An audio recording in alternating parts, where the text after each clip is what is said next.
കഴിഞ്ഞ 10 വർഷത്തിനിപ്പുറം സമയത്തിന്റെ വേഗത കൂടിയ പോലെ നിങ്ങൾക്ക് തോന്നിയിട്ടുണ്ടോ?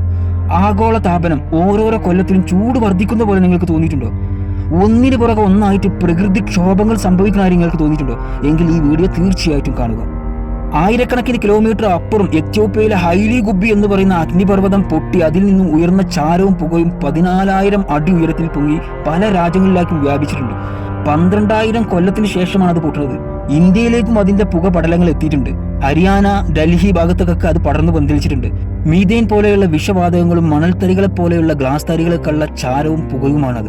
അത് മനുഷ്യൻ ശ്വസിച്ചാൽ മനുഷ്യരാശിക്ക് പ്രശ്നമുണ്ടാക്കും. മാത്രമല്ല വിമാനങ്ങൾക്ക് അത് ഭയങ്കരമായിട്ട് പ്രശ്നം ഉണ്ടാക്കുന്നുണ്ട്. കാരണം വിമാനത്തിന്റെ ഇഞ്ചിനുള്ളിലേക്ക് അത് കയറിക്കഴിഞ്ഞാൽ ഇഞ്ചൻ കത്തി നശിക്കാനും സാധ്യതയുണ്ട്.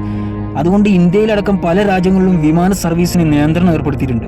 ഇതൊന്നുമല്ല ഞാൻ പറയാൻ ഉദ്ദേശിച്ചത്. പ്രകൃതിക്ഷോഭങ്ങൾ പ്രളയമായിട്ടും ഉരുൾപൊട്ടലായിട്ടും കൊറോണയായിട്ടും അതുപോലെ കത്രീന ചുഴലിക്കാറ്റായിട്ടും കാട്ടുതീയായിട്ടും സുനാമി ആയിട്ടും ഭൂകമ്പങ്ങളായിട്ടും അവസാനപ്പെട്ട അഗ്നിപർവ്വത സ്ഫോടനമായിട്ടും ഇങ്ങനെ നിരന്തരം വന്നുകൊണ്ടിരിക്കുന്നത് നിങ്ങൾ ശ്രദ്ധിക്കണില്ലേ?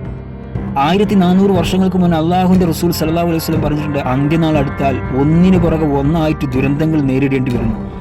അതിന് ഉദാഹരണമായിട്ട് പറഞ്ഞത് ഒരു മുത്തുമാലയിൽ നിന്നും മുത്തുകൾ ഊർന്നു വീഴുന്ന പോലെ ഒന്നിനു പുറകെ ഒന്നായിട്ടായിരിക്കും അത് സംഭവിക്കുന്നത്. അത് തന്നെയല്ലേ ഇപ്പോൾ സംഭവിച്ചുകൊണ്ടിരിക്കുന്നത്.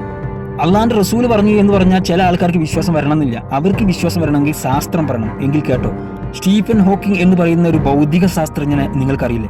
അദ്ദേഹം പറഞ്ഞത് 1000 വർഷങ്ങൾ കഴിഞ്ഞാൽ ഭൂമി ഒരു അഗ്നിഗോളമായി മാറും, സൂര്യനെ പോലെ എന്ന്. അപ്പൊ എല്ലാവർക്കും ഒരു സമാധാനമായിട്ടുണ്ടാവും. എങ്കിൽ അദ്ദേഹം വേറൊരു കാര്യം കൂടി പറഞ്ഞിട്ടുണ്ട്, 100 വർഷത്തിൽ കൂടുതൽ ഭൂമിയിൽ ജീവജാലങ്ങൾ നിലനിന്ന് പോകാൻ സാധ്യത വളരെ കുറവാണ്. ഇതിൽ നിന്നൊക്കെ എന്ത് മനസ്സിലാക്കണം? അള്ളാഹുവിന്റെ റസൂൽ അന്ന് പ്രവചിച്ചത് ഏകദേശം സംഭവിച്ചു കൊണ്ടിരിക്കുന്നു എന്ന് മനസ്സിലാക്കണം. അപ്പൊ ലോകം അവസാനിക്കും, ഈ അടുത്ത കാലത്ത് അത് സംഭവിക്കാനുള്ളതാണെന്ന് പല ശാസ്ത്രജ്ഞന്മാരും പറഞ്ഞു വെച്ചിട്ടുണ്ട്. ഇനി അത് എങ്ങനെ സംഭവിക്കും, ഏത് തരത്തിൽ സംഭവിക്കും എന്നുള്ളത് വേറെ വിഷയമാണ്. അപ്പൊ എല്ലാവരും ജാഗ്രതയായിട്ടിരിക്കുക. ഇത് പേടിപ്പിക്കാൻ വേണ്ടി പറഞ്ഞതല്ല, നമ്മളെ പരിപാടി കഴിഞ്ഞു തുടങ്ങിയിരിക്കുന്നത്. അതുകൊണ്ട് ഇനിയുള്ള കാര്യങ്ങളിൽ വിശ്വാസികൾ അവരുടെ വിശ്വാസത്തിൽ ആർജവം കാണിക്കുക, സ്നേഹവും സൗഹാർദ്ദവും നിലനിർത്തുക, മറ്റുള്ളവരോടുള്ള പാരയും വൈരാഗ്യമൊക്കെ നിർത്തിവെച്ച് നല്ല രീതിയിൽ പോകാനുള്ള ശ്രമം നടത്തുക.